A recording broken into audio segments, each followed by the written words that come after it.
میرے بھائیوں، آپ نے یہ پڑھا ہوگا آج کل فیس بک میں، واٹس ایپ کے ذریعے، ای میل کے ذریعے ایک پوسٹ ہے جو بہت زیادہ نشر کی جا رہی ہے، عام کی جا رہی ہے۔ اس میں یہ بتایا جا رہا ہوتا ہے کہ التحیات کی بنیاد کیا ہے، التحیات یہ کہاں سے آیا۔ اس میں لکھا ہوتا ہے کہ اس کا تعلق معراج سے ہے۔ کس سے ہے؟ معراج سے ہے۔ کسی بھائی نے پوسٹ پڑھی ہے؟ جنہوں نے پڑھی ذرا ہاتھ کھڑا کریں۔ جی ہاں، دیکھیں اتنے لوگوں نے یہ پڑھی ہے پوسٹ۔ اس میں لکھا ہوتا ہے کہ التحیات دراصل اللہ تعالیٰ کے مابین اور اللہ کے نبی کے مابین، اللہ تعالیٰ کے فرشتوں اور اللہ کے نبی کے مابین مکالمہ ہے۔ ایسے لکھا ہوتا ہے جی، یہ مکالمہ ہے، معراج کے موقع پہ ہوا تھا اور پھر اللہ تعالیٰ کو اتنا پسند آیا یہ مکالمہ کہ اس کو نماز کا حصہ بنا دیا گیا۔ کیا یہ بات صحیح ہے؟ بالکل غلط ہے یہ بات، اس کا حقیقت سے کوئی تعلق نہیں ہے۔ یہ پوسٹ بے بنیاد ہے، اس کی کوئی دلیل نہیں ہے۔ اس کے پیچھے نہ کوئی صحیح حدیث ہے، نہ اس کے پیچھے کوئی ضعیف روایت ہے۔ عام طور پہ ہم کیا کہتے ہیں یہاں پہ کہ بھئی یہ روایت ضعیف ہے، مشکوک ہے، ناقابل اعتبار ہے، لیکن اس روایت کے بارے میں کہہ رہے ہیں کہ بے اصل ہے، اس کی کوئی بنیاد نہیں ہے، نہ صحیح حدیث نہ ضعیف حدیث۔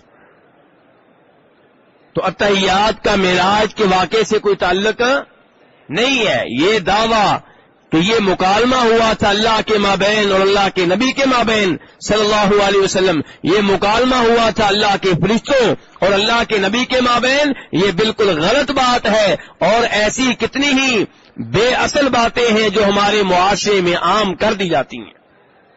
اللہ تعالیٰ ان علماء کو ہدایت دے جو ایسی باتیں اپنی کتابوں میں لکھ دیتے ہیں یا ممبر و محراب پہ بیان کرتے ہیں، انہیں چاہیے کہ پہلے تحقیق کر لیا کریں۔ اللہ تعالیٰ نے تو عام باتوں کے بارے میں کہہ دیا ہے، یا ایھا الذین آمنوا ان جاءکم فاسق بنبأ فتبینوا، اے ایمان والو جب تمہارے پاس کوئی بھی آدمی کوئی بھی بات لے کر آئے، کون سی بات لے کر آئے؟ یعنی کہ چاہے اس کا دین سے تعلق ہو چاہے نہ ہو، کوئی بھی بات لے کر آئے، اس پہ یقین کرنے سے پہلے تحقیق کر لو، تفتیش کر لو، پڑتال کر لو۔ اور یہاں پہ تو وہ بات ہے جس کا تعلق دین سے ہے، اللہ تعالیٰ سے ہے، اللہ کے نبی سے ہے، اللہ کے فرشتوں سے ہے۔ آپ اتنا بڑا دعویٰ کر رہے ہیں کہ التحیات مکالمے کا نام ہے جو اللہ کے مابین ہوا، اللہ کے نبی کے مابین ہوا، اللہ کے فرشتوں کے مابین ہوا، اور بغیر تحقیق کے تفتیش کے اس بات کو عام کیا جا رہا ہے۔ یہ جو آپ کے پاس میسج آتے ہیں نا کہ جی آپ اس پیغام کو عام کریں، آپ کو اتنی نیکیاں ملیں گی، یہ ہو جائے گا، وہ ہو جائے گا، ان پیغامات سے بچ کر رہا کریں۔ جتنے پیغامات میں لکھا ہوتا ہے یہ عام کریں گے تو یہ ہو جائے گا، یہ اتنے بڑے فراڈ ہوتے ہیں عام طور پہ۔ تو یا ایھا الذین آمنوا ان جاءکم فاسق بنبأ، اللہ تعالیٰ کہتے ہیں پہلے تحقیق کر لو۔ تو التحیات بہت عظیم دعا ہے، نماز میں پڑھنا ضروری ہے، اس کے بغیر نماز نہیں ہے، لیکن یہ کہنا کہ اس کا معراج سے تعلق ہے یہ بات بے اصل ہے۔ تو السلام علیکم ایھا النبی، اے نبی آپ پہ سلامتی نازل ہو۔ ذرا توجہ سے میرے بھائیوں، التحیات میں ہم کس کو مخاطب کر رہے ہیں السلام علیکم پڑھتے ہوئے؟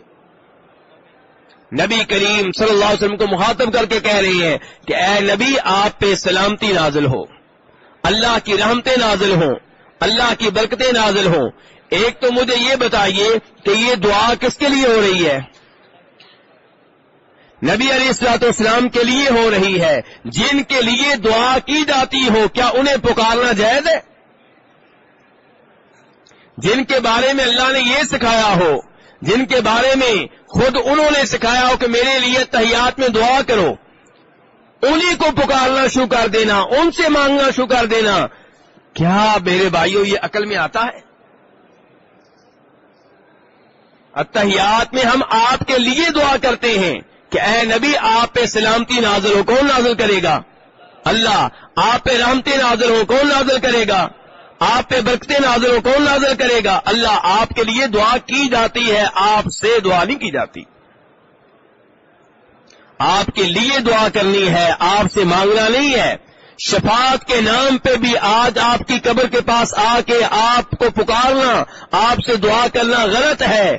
جیسے بیٹا مانگنا شرک ہے، ایسے ہی شفاعت کے نام پہ آپ سے سوال کرنا غلط ہے اور شرک ہے. جبکہ شفاعت آپ کی برحق ہے. شفاعت آپ کی کیا ہے؟ یہ بھی یاد رکھیے گا ساتھ ساتھ. کوئی یہ نہ کہے جی مولوی صاحب شفاعت کے منکر ہیں. نہیں، شفاعت برحق ہے. اور ہم تو اللہ سے دعا کرتے ہیں، لیکن کس سے دعا کر رہے ہیں؟ اللہ سے دعا کرتے ہیں کہ یا اللہ ہم سب کو ان میں شامل فرما جن کی روز قیامت نبی علیہ الصلوۃ والسلام شفاعت کریں گے. شفاعت آپ کریں گے. شفاعت میں مرضی کس کی چلے گی؟ اللہ کی. جن کے بارے میں اللہ چاہے گا ان کے بارے میں آپ شفاعت کر سکیں گے. جن کے بارے میں اللہ نہیں چاہے گا ان کے بارے میں آپ شفاعت نہیں کر سکیں گے. شفاعت میں بھی اصل اللہ ہوا. قل للہ الشفاعۃ جمیعا، 24واں سپارہ سورہ زمر. آپ کہہ دیں کہ ساری کی ساری شفاعت کا مالک اللہ ہے. تو السلام علیکم ایھا النبی ورحمۃ اللہ وبرکاتہ، یہ آپ کے لیے دعا ہے، آپ سے دعا نہیں ہے. اور افسوس آج مسلمان آپ کے فوت ہونے کے بعد آپ کی قبر کے پاس آ کے آپ سے دعا کر رہے ہوتے ہیں، آپ کو پکار رہے ہوتے ہیں، کوئی شفاعت کے نام پہ، کوئی وسیلے کے نام پہ، کوئی استغفار کے نام پہ، اور یہ سب غلط ہے.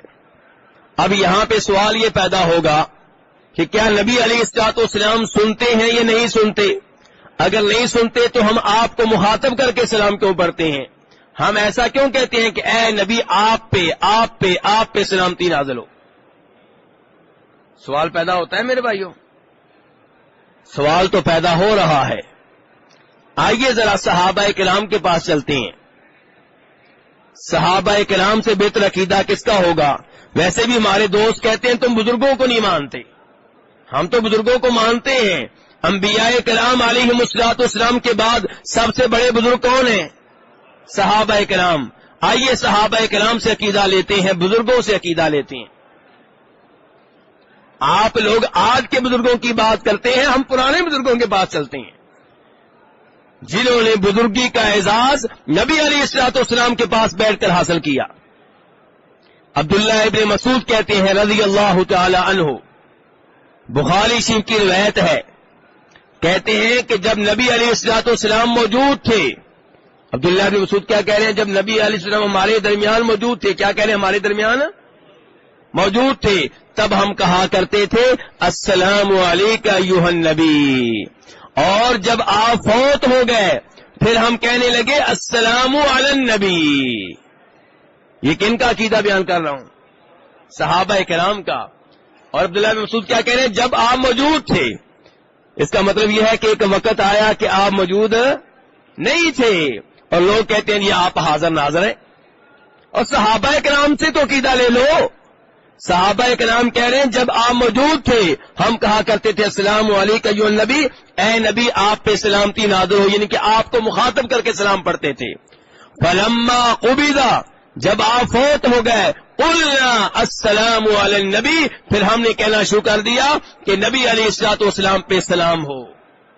یعنی کہ پھر یہ کہنا ترک کر دیا کہ آپ پہ سلام ہو، مخاطب کرنا ترک کر دیا، غیبانہ طور پہ سلام پڑھنا شروع کر دیا. یہ کون کہہ رہے ہیں؟ عبداللہ ابن مسعود کہہ رہے ہیں، صحابہ کرام کی طرف سے کہہ رہے ہیں، بخاری شریف کا حوالہ ہے. اور اس کی مزید تائید اس روایت سے ہوتی ہے جسے امام عبد الرزاق اپنی کتاب المصنف میں روایت کرتے ہیں جناب عطا بن ابی رباح سے. کس سے روایت کرتے ہیں؟ عطا بن ابی رباح تابعی ہیں، صحابہ کرام کے ساتھ رہے ہیں. وہ کہتے ہیں کہ صحابہ کرام جب سلام پڑھتے تھے تو السلام علی النبی کہتے تھے. کیا کہتے تھے؟ السلام، کہ نبی علیہ الصلوۃ والسلام پہ سلامتی نازل ہو، یہ نہیں کہتے تھے اے نبی آپ پہ سلامتی نازل ہو. صحابہ کرام کا عقیدہ، اللہ کے ولیوں کا عقیدہ، اللہ کے بزرگوں کا عقیدہ.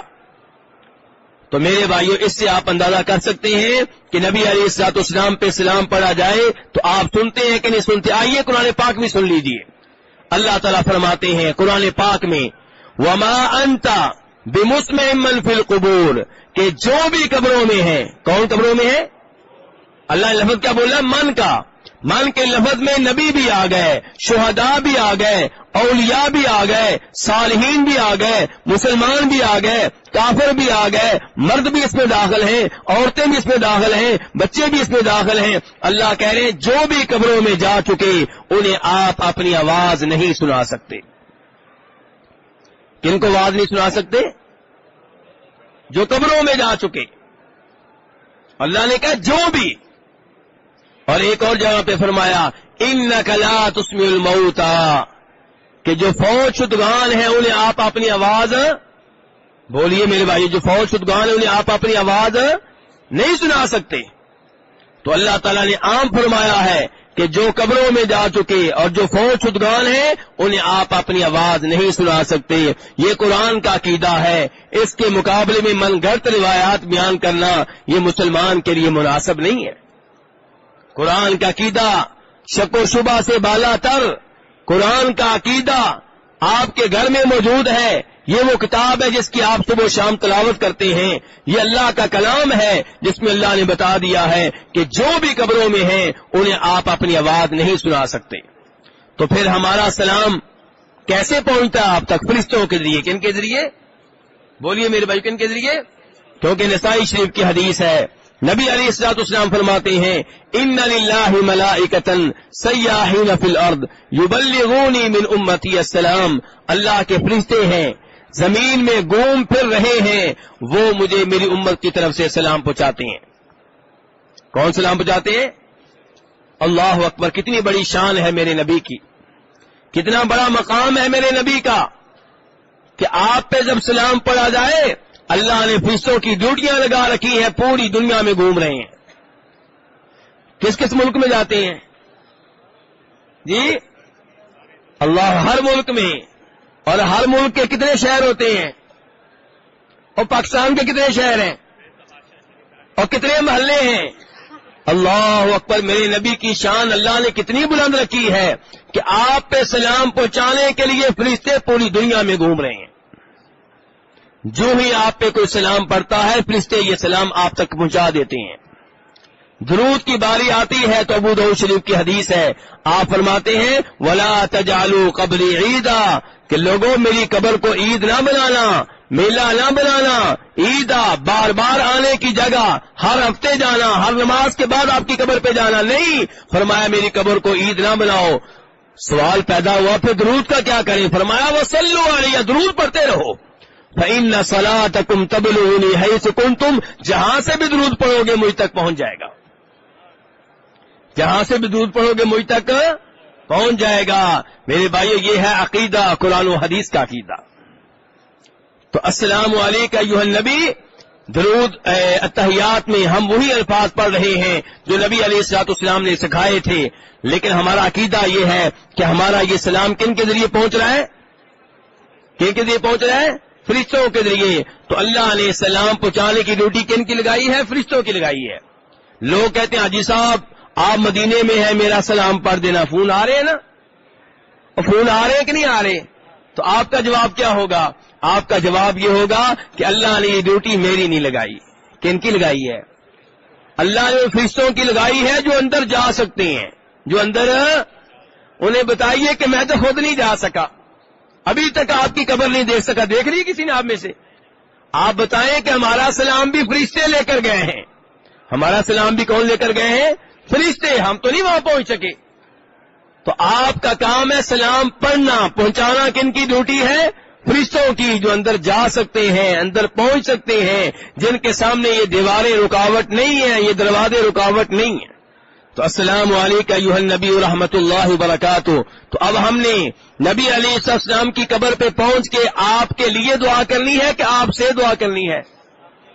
آپ کے لیے دعا کرنی ہے، اے نبی آپ پہ سلامتی نازل ہو، اللہ کی رحمتیں نازل ہو، اللہ کی برکتیں نازل ہوں۔ اور یہی کچھ ہم اتحیات میں کہتے ہیں۔ اس کے بعد کیا کہیں گے؟ السلام علینا وعلی عباد اللہ الصالحین، سلامتی نازل ہو ہم پہ، سلامتی نازل ہو ہم پہ اور اللہ کے تمام نیک بندوں پہ۔ سلامتی نازل ہو کس پہ؟ پہلے دعا کی اپنے نبی کے لیے، پھر دعا کر رہے ہیں اپنے لیے۔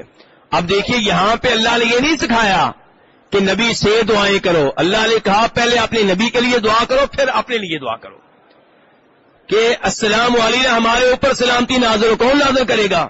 اللہ. وعلی عباد اللہ الصالحین، اور اللہ کے تمام نیک بندوں پہ سلامتی نازل ہو. التحیات تمام دنیا کے لیے دعا ہے. اگر توجہ سے ہم یہ نماز پڑھیں تو جب ہم نے کہا اللہ کے تمام بندوں پہ سلامتی نازل ہو، کیا مطلب؟ اللہ انہیں سلامت رکھے ہر شر سے، ہر مصیبت سے، ہر ظلم سے، ہر زیادتی سے، ہر برائی سے. ہم نماز میں توجہ سے دعا نہیں کرتے، نماز کے بعد کہتے ہیں مولوی صاحب دعا کریں. ہمیں یہ نماز میں دیکھیں کتنی بڑی دعائیں ہو رہی ہیں کہ ہمارے اوپر سلامتی نازل ہو، اللہ کے تمام نیک بندوں پہ سلامتی نازل ہو. اشہد اللہ الہ الا اللہ، میں اعلان کرتا ہوں، میں گواہی دیتا ہوں کہ اللہ کے سوا کوئی معبود برحق نہیں ہے. اللہ کے سوا کوئی معبود برحق. میرے بھائیو عیسیٰ علیہ السلام معبود نہیں ہے؟ جی معبود ہے. آپ کہتے ہیں نہیں، میں کہتا ہوں بالکل ہے. معبود کسے کہتے ہیں؟ جس کی عبادت کی جائے. کیا عیسائی عیسیٰ علیہ السلام کی عبادت نہیں کرتے؟ تو معبود تو ہوئے. کیا ہندوؤں کی گائے معبود نہیں ہے؟ معبود ہے. کیا مورتیاں معبود نہیں ہیں؟ معبود ہیں، لیکن یہ معبود برحق نہیں ہے. جو معبود برحق ہے وہ ایک ہے، یعنی کہ جو عبادت کا حقدار ہے وہ ایک ہے.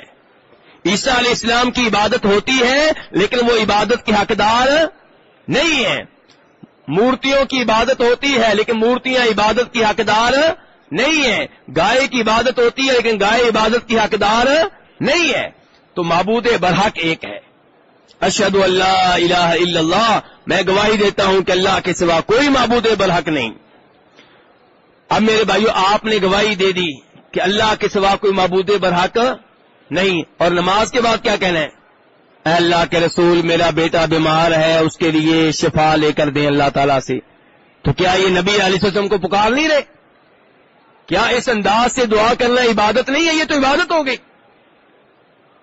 جب شیخ عبد القادر جیلانی رحمہ اللہ کے نام پہ بکرا ذبح کرتے ہیں یہ ان کی عبادت ہے. فصلی لربک وانحر، اللہ نے کیا کہا ہے؟ نماز پڑھیں تو اپنے رب کے لیے، وانحر جانور ذبح کریں تو اپنے رب کے لیے. قل ان صلاتی ونسکی ومحیای ومماتی للہ رب العالمین، آپ کہہ دیں میری نماز، میری قربانی، میری زندگی، میری موت، یہ سب کچھ ایک اللہ کے لیے ہے. لا شریک لہ، اس کا کوئی شریک نہیں ہے. تو یہی کچھ آپ تحیات میں کہتے ہیں اشہد اللہ الہ الا اللہ. اس کے بعد کیا کہتے ہیں؟ واشہد، اور میں یہ گواہی بھی دیتا ہوں کیا کہ اللہ محمد عبدہ ورسولہ، کہ جناب محمد اللہ تعالیٰ کے کیا ہے؟ پہلے کیا ہے؟ عبدہ، اللہ تعالیٰ کے کیا ہیں؟ بندے ہیں. اللہ نے سکھایا کہ تم نے تحیات میں یہ گواہی دینی ہے کہ جناب محمد اللہ تعالیٰ کے کیا ہیں؟ بندے ہیں. اور لوگوں سے پوچھا جائے وہ کہتے ہیں مشکل کشا ہیں، حاجت روا ہیں. کوئی کہتا ہے غوث اعظم ہیں، کوئی کہتا ہے مختار کل ہیں. اور اللہ نے کیا سکھایا تھا؟ کیا کہنا ہے؟ وَأَشْهَدُ أَنَّ مُحَمَّدًا عَبْدُهُ وَرَسُولُهُ، کہ جناب محمد اللہ کے بندے ہیں، وَرَسُولُهُ اللہ کے رسول ہیں. رسول ہونے سے بڑی شان کیا ہوگی؟ رسول ہونا کوئی چھوٹا عہدہ نہیں ہے، رسول ہونا کوئی چھوٹا لقب نہیں ہے، رسول ہونا کوئی چھوٹا اعزاز نہیں ہے. اللہ کا بندہ ہونا بھی بہت بڑا اعزاز ہے، اللہ کا رسول ہونا بھی بہت بڑا اعزاز ہے. ہم سب جو ہیں حج کے لیے آئے ہیں، عمرے کے لیے آئے ہیں، رمضان میں روزے رکھتے ہیں اسی لیے تاکہ ہم صحیح معنوں میں اللہ کے بندے بن جائیں. اللہ کا بندہ بننے میں ہمیں مشکل پیش آ رہی ہے، شیطان ہمیں اللہ کا بندہ نہیں بننے دے رہا، لیکن ہمارے نبی جو ہیں وہ اللہ کے کامل بندے ہیں. یہ بہت بڑا اعزاز ہے. اسی لیے اللہ تعالیٰ فرماتے ہیں تبارک الذی نزل الفرقان علی عبدہ، بابرکت ہے وہ ذات جس نے اپنے بندے پہ قرآن نازل کیا. کس پہ نازل کیا؟ یہاں پہ آپ کا نام کیا لیا ہے؟ بندہ. یعنی کہ جن پہ قرآن نازل ہوا وہ عام شخصیت نہیں ہے. کیا ہے؟ اللہ کے بندے ہیں. کیا ہے جی؟ وہ اللہ کے بندے ہیں. تو اللہ کا بندہ ہونا بہت بڑی بات ہے، لیکن لوگ اس کو سمجھتے نہیں ہیں. جب آپ کو اللہ کا بندہ کہا جائے لوگ چاہتے نہیں اس کی جگہ پہ کچھ اور کہا جائے. کوئی چاہتا ہے کہا جائے اللہ کے نور ہیں، کوئی کہتا ہے کہ کہا جائے سرکار ہیں. آج کل لوگوں نے سمجھنا شروع کر دیا ہے کہ ہم آپ کو سرکار کہہ کے شاید آپ کی عزت میں اضافہ کر رہے ہیں. بھی سرکار ہونا کون سی بڑی بات ہے؟ اللہ کا بندہ ہونا، اللہ کا رسول ہونا، یہ بڑی بات ہے. سرکار کا کیا ہے؟ ہر بادشاہ سرکار ہے. تو جو لقب آپ کو اللہ نے دیے، جو عہدے آپ کو اللہ نے دیے، جو اعزازات آپ کو اللہ نے دیے، اس سے بڑا کوئی اعزاز نہیں ہے. لوگ اپنی طرف سے کوئی عہدہ بنا کے نبی اسلام کو الاٹ کرنے کی کوشش کرتے ہیں اور سمجھتے ہیں کہ پتہ نہیں ہم نے آپ کی عزت میں کتنا اضافہ کر دیا ہے. تو جو عہدے اللہ نے آپ کو دیے، جو اعزازات اللہ نے آپ کو دیے، ان سے بڑا کوئی عہدہ نہیں ہے، ان سے بڑا کوئی اعزاز نہیں ہے. اللہ نے یہاں پہ اعزاز کیا دیا؟ وَأَشْهَدُ أَنَّ مُحَمَّدًا عَبْدُهُ وَرَسُولُهُ، کہ یہ کہو تحیات میں گواہی دیتا ہوں کہ جناب محمد اللہ کے بندے ہیں اور اللہ کے رسول ہیں. نبی علیہ الصلوۃ والسلام کی رسالت پہ جس کا ایمان نہیں ہے وہ جہنم میں جائے گا، جنت میں نہیں جا سکتا. مسلم شریف کی حدیث ہے، نبی علیہ الصلوۃ والسلام فرماتے ہیں مجھے اس ذات کی قسم ہے جس کے ہاتھ میں میری جان ہے، جس یہودی یا عیسائی کو میرے بارے میں پتا چل گیا، یہ کون کہہ رہے ہیں؟ اللہ کے رسول کہہ رہے ہیں، جس یہودی عیسائی کو میرے بارے میں علم ہو گیا کہ میں آ چکا ہوں، میں رسول ہوں، پھر میرے اوپر ایمان نہیں لایا، اس پہ جنت حرام ہے، وہ جہنم میں جائے گا. تو نبی علیہ الصلوۃ والسلام کی رسالت پہ، آپ کی نبوت پہ ایمان لانا ضروری ہے. تو میرے بھائیو، یہ التحیات کی دعا ہے جو ہم نماز میں پڑھتے ہیں، تو اس کے معنی اور مفاہیم پہ غور کیا کریں، توجہ سے دعا پڑھا کریں تاکہ ہمیں اس کا صحیح معنوں میں فائدہ ملے. نبی علیہ السلام فرماتے ہیں جو اللہ کا بندہ التحیات کی یہ دعا پڑھے گا، اس کا سلام اللہ کے ہر بندے تک پہنچ جائے گا، چاہے وہ بندہ آسمانوں پہ ہو چاہے زمین پہ ہو. اللہ رب العزت ہمیں نماز توجہ سے سمجھ کر پڑھنے کی توفیق عنایت فرمائے. انشاءاللہ یہ درس جاری و ساری رہے گا.